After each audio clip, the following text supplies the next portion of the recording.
All right, my friends, welcome, welcome. With great pleasure, I introduce our latest PMP, Morgan Pruitt. Morgan was a warrior who went through this for 10 months. And you know, when you're in a day-to-day job, you have to keep that up and you have to keep studying up. So Morgan, tell us a little bit about you, what you do. So I'm a product engineer for Weatherford. I do oilfield drilling equipment. Very intense work, right? Day to day, just grinding all the way.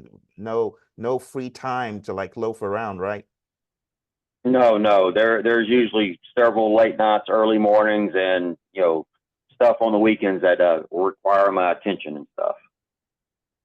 Good deal, Morgan. So, Morgan, you've kind of been on this journey and you were meant to have taken the exam, I think it was a couple of months ago, and then the weather went crazy. But then you finally were able to get into the test center.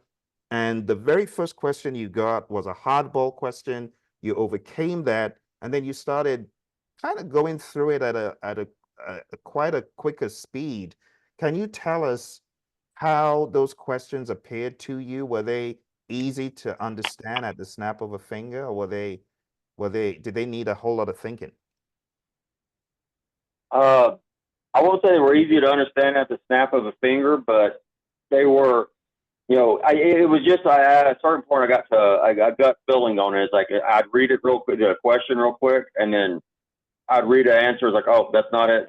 Read the next one. It's like, oh, that might be it. Go to the next one. Not it. And then get to maybe the next answer. Is like, oh, yes, that sounds like it. And I compare the last two, the two that I thought was best, and then I just go with my gut feeling.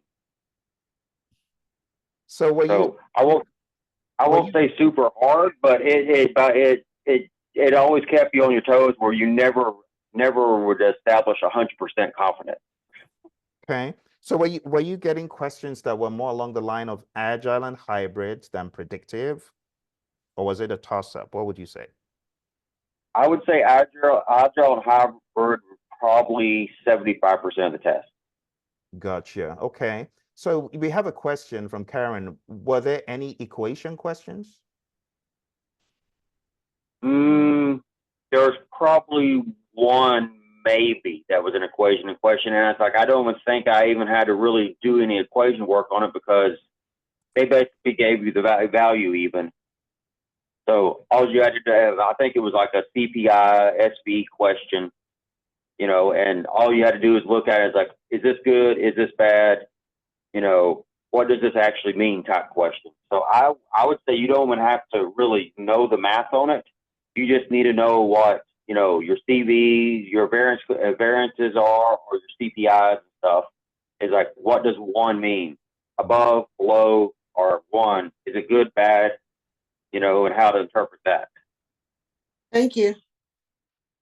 Good deal. And Karen said, were they situational mathematical questions, or were they just pretty much what you just described? Pretty much what I just described, but there was very few things that I had to even look at it number wise. There was few earned value questions. Most of them were situational questions, and this is going on, blah blah blah, and this has also happened. What would you do next? Type style question, Mm, or what should you have done? Question. gotcha, gotcha.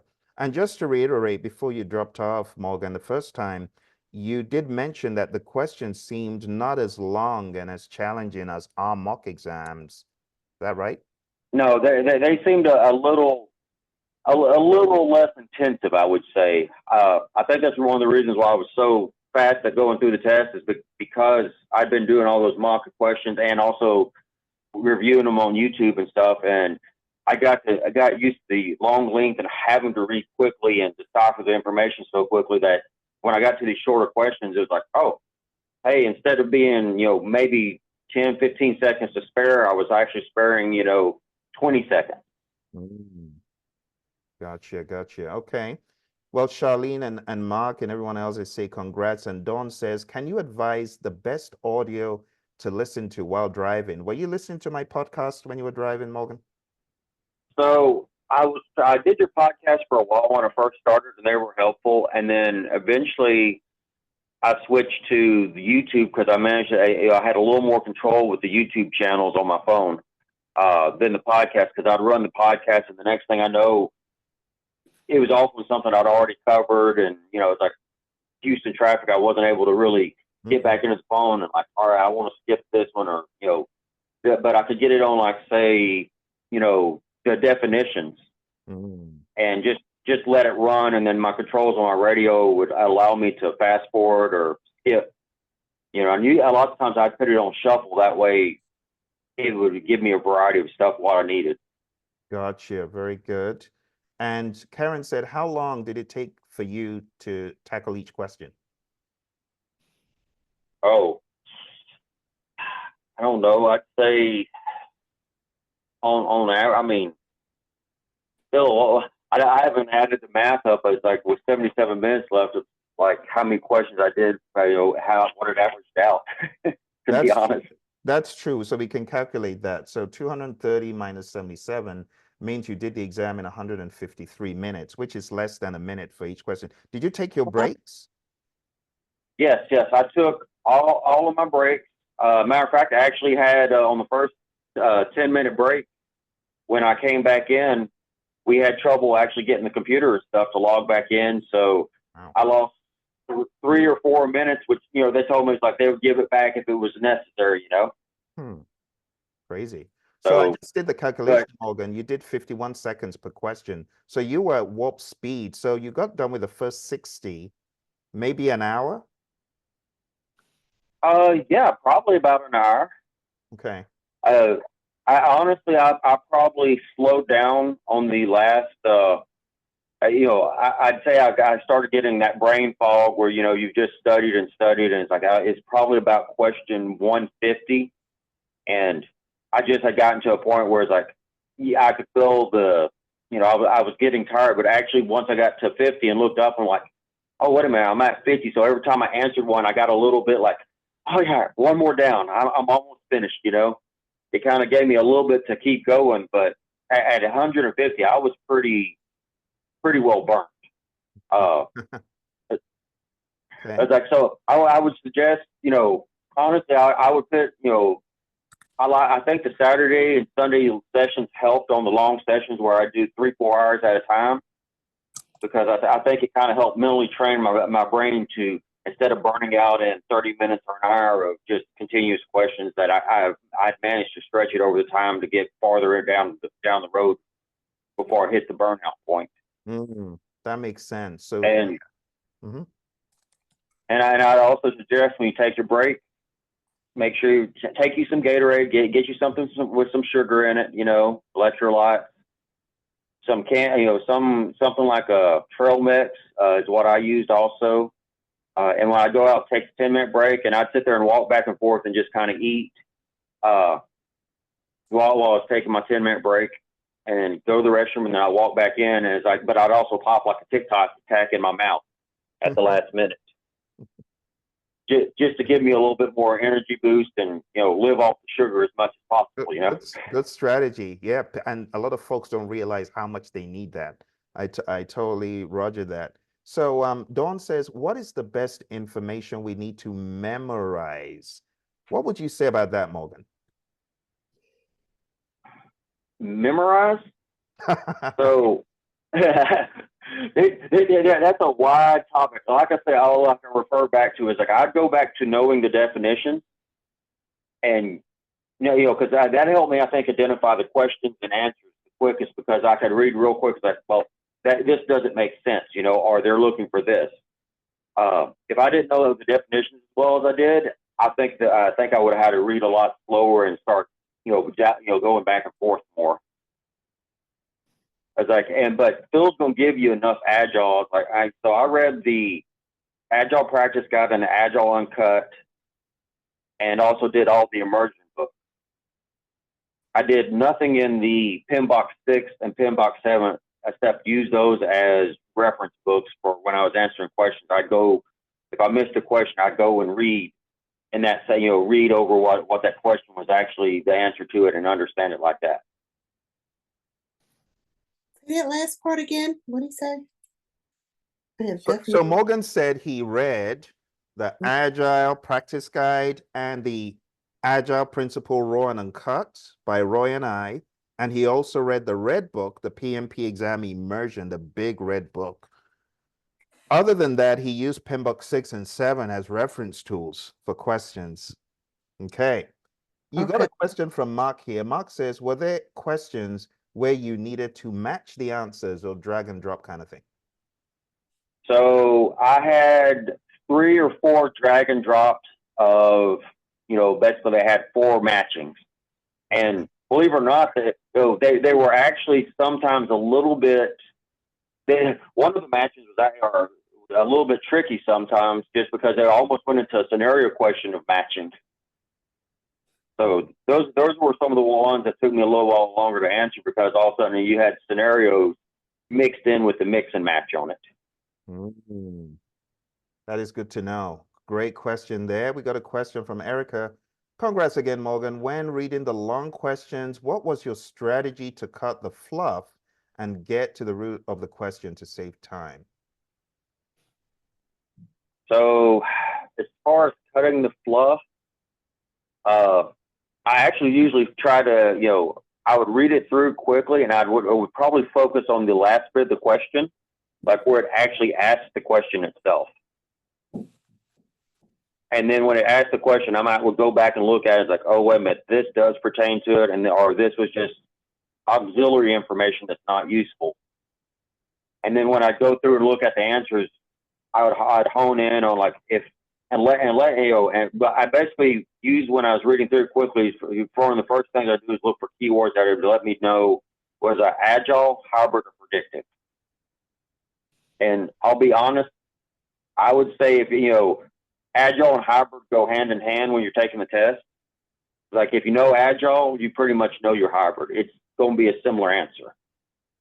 So if you know you're an agile or hybrid, the first thing you do when you look at your answers, I don't know, Phil, you have a list of words somewhere that are words that are what I call the red herring words, all or inclusive or, there's little words that it's like, don't sound, anything that doesn't sound people oriented, eliminate those questions immediately. Yeah, very good. Thank you for that. And I need to find those red herring words. I know I shared them a while back. Let's go to Charlene's question. Did you know your 49 processes and outputs? Did it make a difference in helping you with answering the questions on the test? That's a good one. I will be honest, I absolutely did not know it. I knew, I had a know for the flow of it. And I did some reading and it was more important for me to know the general if I was in, say, there's a summary when you get into, the PMBOK or, Phil stuff in the immersion book of kind of like what is, if you're managing controlling and you're in the communications phase, what are you doing in managing, controlling, and communication phase? And it's like basically like a 3-sentence summary. If you know those 3-sentence summaries for each of those processes, and you eventually start putting them in order as you go through the deal. It's like good and well, you need to get your stakeholders set before you can do managing, controlling of your stakeholders on the communication. And you just I feel like you kind of start putting it in order, without knowing that the table of process. It's like, and I really couldn't tell you the inputs and outputs, but you do know that it's like, hey, I have to know who the stakeholders are before I can manage and control. Mm-hmm. Yeah, and let's not forget your insane amount of experience, Morgan. That also counts for a lot because when you were in class with me, you were like really ahead of the curve by virtue of experience. So that does count for a lot. So I will tell you one of the things that hurt me the worst on predictive studying and everything else is, my years of experience of being in the world of product management and stuff is actually having to, I would say, unlearn some of the process actually, and learn it more how PMI wants you to know it. So bad habits that you have in the workplace or that your workplace does can actually hurt you. Mm-hmm. Although at Weatherford, you folks had started conforming a little bit to PMBOK, especially in some of the tools that you use. But that's a very great addition to the discussion.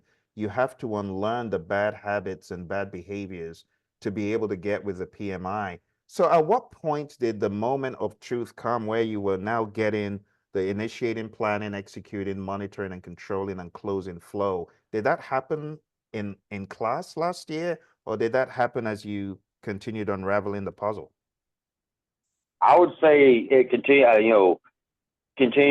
probably happened while I was unraveling the puzzle was because I honestly thought I was like, oh yeah, I know this predictive stuff. It's like I've been doing it for years, and then as I started studying more and doing the questions and going through risk management and all the mini tests that you have and send us and stuff, I started realizing is like I didn't know it I knew portions of it in depth, but there was other portions of it that I didn't have the knowledge I needed at all, like procurement.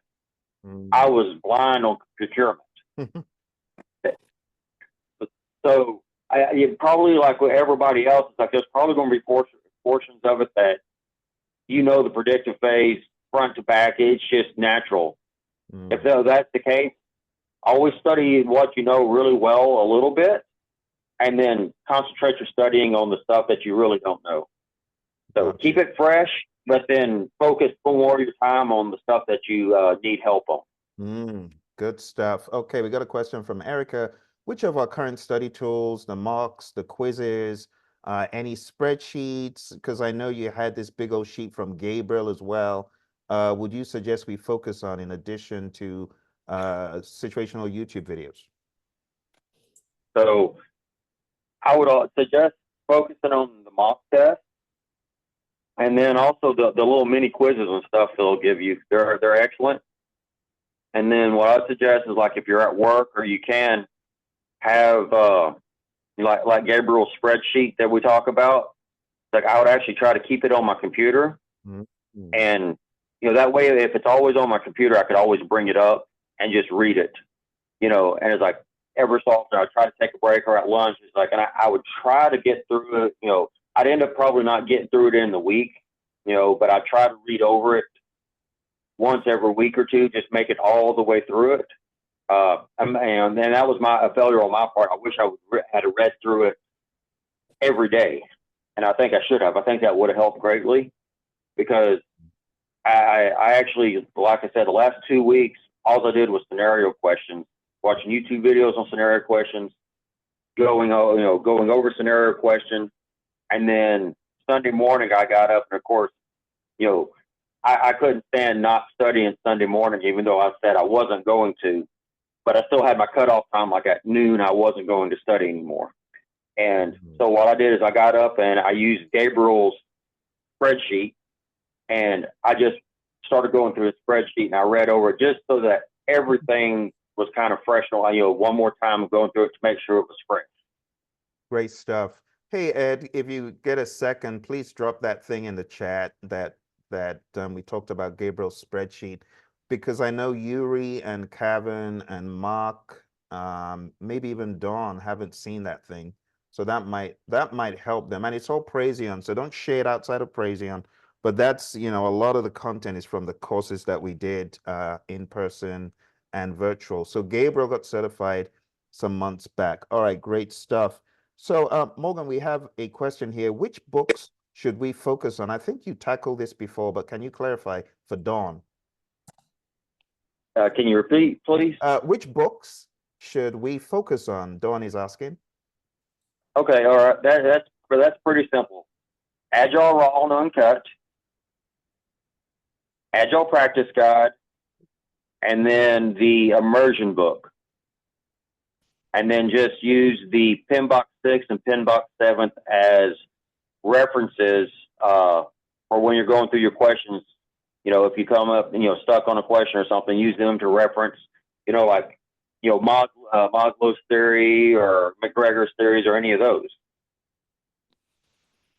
Good deal.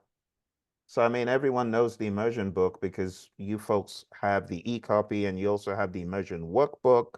So for those who are watching after the fact, this is the Immersion book. This is what it looks like. You can find this on Amazon. Very recently, we put a black and white copy on Amazon because the color copy was quite pricey and people could not afford that. So we have the black and white copy on Amazon. So that's what Morgan is talking about. You can't go wrong. And again, this run and cut book goes very deep into Agile. This actually gets people ACP ready. So if you're able to go through this as Morgan is advising, you should be all over it. And I mean, the proof of the pudding is in the eating. 77 minutes to spare, 51 seconds per question. That is really wild. Erica says, did you commit the 49 process chart to memory? I think you said no, right? No, I didn't. I tried, but I was always studying something else, and I always kept saying, it's like, oh, I'll pick it up, and it just, like I said, I kind of picked it up by, just doing it. I could order the stuff in my head, but if you asked me to write that chart down right now, I still would not be able to write the chart down as verbatim as it is. Mm. Phil, can I ask a question real quick, just off of what Morgan just said? Go for it. I want to set realistic expectations. So Morgan's been doing this for a long time, and based on his feedback, he kind of knows those 49 processes just through experience and over his journey. So are we saying that I think that we should still know those 49 processes? Everyone is different. Everyone is different. I have to, I've been doing this for 20 years. So I've seen people that did it and I've seen people that didn't did it. And the people that didn't did it, they said, hey, Phil, I wish I had done it. I would have been able to tackle questions better. Not everyone is the same. So you got to go with what I'm telling you. If I were you, I would try my best to master it. Because I've also had the students who said, Phil, if only I had, I wouldn't have had as many struggles. You get what I'm saying? Well, hey, Phil, Phil, let's get to the truth of it. Let's tell them our results. So they break it down on your results into process, people, and business. Do you want me to tell you where the low one was? It was on process. That was your lowest? So, what are you saying? Yeah. Thank you for your transparency. Yeah. Morgan. Yeah, Morgan is telling you that process was his lowest. And that's the piece that was, he hadn't the most completely. Points. So, I mean, you can pick your poison. you can learn from the man who's telling you, hey, don't do what I did. Do what Phil's telling you, which is know the process and you get it airtight. But nonetheless, I mean, Morgan did great across the board. But what he's trying to tell you is the piece that he would have knuckled down more on is the process. So target on process is not bad, but above target on process would mean probably greater level of mastery of the 49. That makes sense. Yeah. So you gotta choose. Morgan did his best, and I want to applaud him because to stay on it for 10 months, that's beyond what I was on it for 6 months, and I thought I was gonna, collapse. He was on it for 10 months. To keep the consistency is hard. So you might find yourself mastering the 49 and then you forget it. So, thank you, Morgan, for the transparency. Really appreciate that. Karen said, what are the top PMP tools that you use to finish things successfully? So again, Morgan, just give us, you're going to talk about the top tools to execute on this. So it took me a while, and I'm never been the best with mnemonics. I mean, Phil's been great about giving us the mnemonics, and it probably took 6 months before all of Phil's mnemonics started actually sinking into my thick skull. And but once the mnemonics started setting in, it was like Phil eats fries sometimes on Tuesday. Hey, but once it sunk in, it was there. But I would say probably the one process when you're going through the question is, I would say the dig sieve approach for problem solving should probably be one of the things you should think about on every question. Look at the alternatives and then picking the best alternative. And if you follow that, I think you'll do pretty good on your question. Okay. Awesome stuff. So the DIG-CIV, which we've gone over, thank you. I'm being respectful of Morgan's time because I know he has a limited time. But Morgan, we've got a few more questions. Erica says, were there any graphical questions like interpreting burn down charts, velocity charts, and all those other visuals? Believe it or not, I didn't have a one graphical question. It was basically just worded as, I had a choice of displaying some information. It's like, hey, in this scenario, blah, blah, blah, what would be, what type of chart, what type of display would this be? And it gave me several, choices of displays. It's like, and which one would be the best of the displays, Gotcha. So okay. I never actually had to have the chart memorized, but having the definition of what the chart is was more important, actually. Gotcha. Okay. So the definition of the chart more important. That makes sense. Dawn says, did they ask questions about forms for each process? So Dawn's talking about the documents, project management plan, baseline, schedules, risk management plan, risk register, things like that. Yes, I would say that they did, because they're going to ask you stuff, and it's like you have to know. It's like, do I need to re-baseline or not? Do I need to do a change management action? And then one of my last things I think that helped me on that last bit of studying on Sunday that I just could not do is I went through and reviewed the risk management, all 10 risk management plans. Like I would put the 10 risk management plans on your priority list, just to know those, because they are interwoven in amongst there. So all the subsidiary plans? Yes, the 10 subsidiary plans there. Gotcha. Okay. All right. Thank you for that question. Sonia says, I want to ask about a study plan. Morgan, give us your best shot for a study plan. Let's say a 30-day study plan. What would you do week 1, 2, 3, and 4? 30-day study plan. I'd be honest. First thing I would do is go after the Agile and your Scrum guide. Get that down, because, like I said, I feel like that was 75% of the test. Wow. Agile and hybrid was. Because you need to have that what I call that people mindset. And then after that, I would move into more of the processes, and I feel like you can get lots of that by going through the Immersion book. Business processes of people, and go through the Immersion book, read it, and do Phil's questions as you're doing it, just the quizzes and stuff like that. And then, like I said, drives into work, I did definitions, just listened to definitions, because it's like, hey, if I'm having to hit my brakes real quick on if I might lose 3 or 4 definitions before my mind refocuses on what's on the radio, but hey, I'll hear it again. It's like I've heard lots of Phil's voice in the last 10 months, I would say. Thank you, Morgan. Congratulations. Well, I appreciate it. And then I would say when you get down to that last week, I might say last week and a half or 2 weeks, because I think Phil's got, I'd say, almost 20 hours of scenario questions, 18 to 20 hours of scenario questions between Agile and PMP style stuff. Make time to go through the scenario questions, and understand it as Phil's talking about it, and and the process he's going through of like reading the question and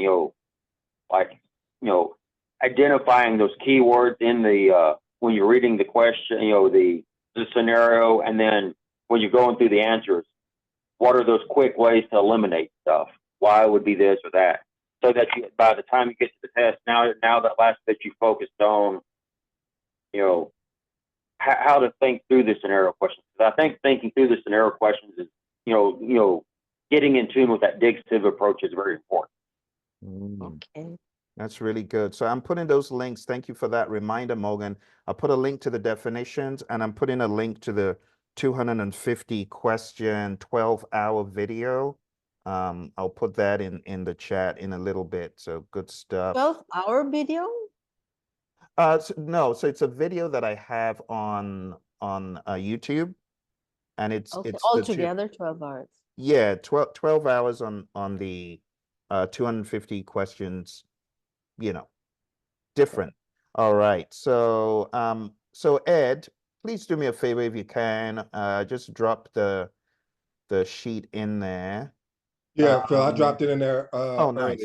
So Okay, it thank took you. time to load. So we Thank should you be very good. much. All right. It's a monster sheet. It's huge. So Dawn, you know, remember Gabriel from your class? So Gabriel Piero, he shared a spreadsheet that he is basically his own notes. My caution about that is make sure, okay, Ed just put that in. That's 101 megabytes. My caution to that is don't rest on the laurels of someone else that did all the notes. Use it as an example, make your own notes because everyone learns differently. Some people will take that and run with it. You know, like Morgan was saying, he kept it on his desk and he used that, you know, right on his desktop and keep it open throughout the day. It's a great strategy. But just remember, you may learn differently. Okay. The spreadsheet might actually overwhelm you. So take it with a pinch of salt. We're not saying it's a silver bullet. Everyone has got their own journey and their own way. But that is one of the ways someone like me who may be visual and who would learn from flowcharts. Yeah, it's a very good addition. So Sonia, I want to make sure you've got direction here. So Morgan has given you a very good blueprint. Agile and Scrum, week 1. Agile practice guide, Scrum guide. Then Agile principle run and cut. He also read that. So I would highly recommend that. And then moving into week 2, hit the processes, right? The Immersion book, people, process, business. You might need actually 2 weeks to do that. So this could be week 1. This could be week 2 and 3. And as he advised, all throughout, make sure you're doing the 35 quizzes for people, process, and business, because you know we got a quiz for each task. And then the mock exams. Morgan was a stickler for the mock exams. I was taking a look at his records. He's been doing those mock exams ever since the beginning, and he's kept up with it. And then week 4, definitions. I put a link to the definitions in the chat. Again, everyone has their own journey. So you got to determine, as Morgan said, where am I weak? And then you got to hone in on where you're weak. Does that help, Sonia? Yes, thank you. Actually, one of the reasons I asked is because he was there 10 months. He must have, I mean, the way he kept the momentum, because I kind of like got off the track almost totally. So So Sonia, yes. you're giving me more credit than I deserve on keeping the momentum. It's like there's plenty of times that to work and life that I got off track along the way, and it's like, you know, like Phil has said before, it's like, and Gabriel's proved it. It's like we've had a couple of guys have that. It's like if you really buckle down on this, and you find the time, it's like you can do this in 40 days. But as like I did a lot of forgetting and having to relearn stuff I forgot over the time frame. It was like after the hurricane that postponed my first test in July. I had a vacation scheduled for it because I was thinking like, oh, I'm free and clear. You know, I'll have the test done. And I'll be good. Well, I lost 2 weeks there, and then when I got back to study, and I was thinking like, oh, I'll just study and I'll take the test. You know, mid-August. I got back to study and realized it's like I'd lost a lot of ground that I had gained. So, you know, every time you stop and get out of it, you're going to lose a percentage of it. And I'm going to say your confidence too when you go back to it and realize how much you've lost. So I would say your best bet is keep chipping away at it a little at a time, and try not to stop. Thank you for that, and for remembering and giving all this advice.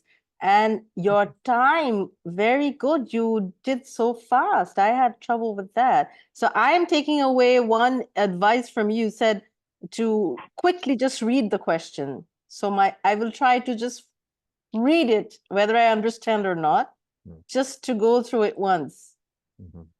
Absolutely.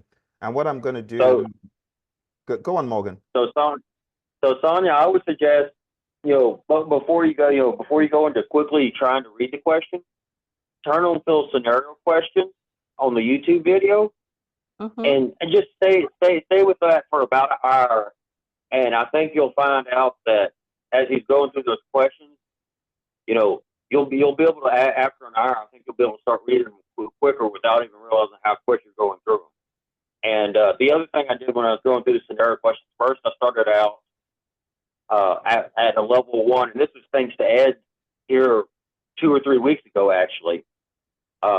Start out at level speed 1, and then after 30 minutes or so, if you can, jump it up to level 1.25. And then, by the time I finished, I was able to go through the scenario questions with the video going at 1.5 speed. And I think by doing that, it kind of helps speed me up altogether. I'm sorry, I couldn't understand this. Oh, he was saying that the speed of the video, you can Uh-huh. start slow, but Oh, then right, as you right. get better, start giving yourself less Uh-huh. time to answer the question. Yeah. Okay, Yeah, okay, you know, okay. Thank YouTube you. has got that control where you can Yes, see, yes, yeah. yes. I do that. I do that. Yes, thank you for that. Yes, thank you. Awesome. Good Hey, deal. Phil, could I say something real quick? Yes, please. So, one of the things, let me make sure I'm good, so I'm visual, is that a lot of times, I don't know what's going on with my camera, but a lot of times what we go through, and I keep sharing with everyone, is the journey. And I didn't recall Morgan talking about when he had his test schedule and then the storm happened and he still stayed on the journey. And a lot of times when we're going after this thing that I love, that I hope you guys fall in love with, this is this PMP, is that it is truly a journey. It is not something that happens overnight. I know what they may say out there, that you can get this done in a week or 2 weeks, or you can get it done within a month, but you have to stay the course. And staying the course means you're going to have to deal with a lot of obstacles along the way. And as project managers, especially as PMPs, your job, your role is to solve problems and to be able to be a blocker in a sense. So I commend Morgan, because there were a lot of trials and tribulations that he shared with us during the study groups, and also other people shared with us during the study group, that this requires a certain different type of mindset that you have to have when you have a lot on your plate and things continually to be added on your plate. But what you can see is now you get to see the end result. If you make the decision, not the choice, to stick with it and stay with it, what can happen at the end. So those are my thoughts, Phil. I appreciate Morgan taking the time out of his day to share that, because a lot of us, even myself, when I was actually going through it as well, it just seems like anything that could have went wrong decided to go wrong, and you still had to ask yourself, is it worth it going through it? And I hate using a cliche, but what is my why? Sometimes why may not be family concern, it may not be other people, it's about you. And the best way to get revenge on how life is pushing back at you is to look inside of yourself and see how you're going to take advantage of how life is throwing obstacles at you. So I hope that helps somebody out there. I was thinking of this and I just decided to come on camera and share it. So thank you, Phil, for the opportunity. Thank you. Thank you, Ed. Great stuff. Morgan, I know that you needed to drop off. I don't want to abuse your time. So, you get a PDU for coming to speak to us. So I'll send you the link for that. We still have a few questions in the pipeline. Do you have a few more seconds to go I've got a few more. Yeah, I've got a few quick seconds here. So okay. let's All see right, what we can get done. so let me be quick about it. Were there a lot of servant leadership principles and Yeah, there was a lot of servant leadership principles. Like I said, that's the reason why I stress reading the Agile Practice Guide and the Agile Raw and Uncut, because there's a lot of what I call people-based scenarios that you should know. Good deal. Okay. Eric, I'll take that other question offline about the 49 processes, because Morgan has made it really clear. So I don't need his input on that. I'll talk to you about that when he's dropped off. Work-life balance. How did you find the work-life study balance? Well, this is actually what I was going to end with, but I'll go and bring it to the front. I had trouble finding a good work-life balance with this. and with studying thrown in on top of it. So one of the things as you're learning through the Agile is Agile, it's made for the chaotic. So when you're studying, I know we all like getting in studying groups, but just be prepared and have an Agile mindset that is like, you know, my studying changed and grew and changed again and grew and then changed again. Be agile with your studying, and at one point in studying, you may be studying one way. A month later, you may be studying a different way because that's how you're able to get the information. And, you know, at first I was going only reading the books. I was like, and then I started doing questions, you know, but it's like my studying continually changed and evolved as I was learning, and as work and life fit up obstacles. So always look at your studying and try to make it agile and, you know, ever evolving. Good deal. Awesome stuff. Well, the last question is, do you have advice for a 10-day, locking it down in 10 days? Erica is asking, I'm set to write on October 3rd. Any additional advice to lock it over 10 days? All right, lock it in. I would say the scenario questions. You know, that's basically when I got to the last 10 days, all I did was concentrate on scenario questions and then kind of did definitions in the background. Just scenario questions. You know, let your mind get used to those scenario questions and how to, you know, deconstruct them and find the correct answers. Good deal. Well, thank you so much, Morgan. Yuri sends his congrats, and so does everyone else. I appreciate you taking this time out, Morgan, because I know Saturday is a tough time and you've been missing in action on many fronts with friends and so on. And now is your time to have better balance. So thank you.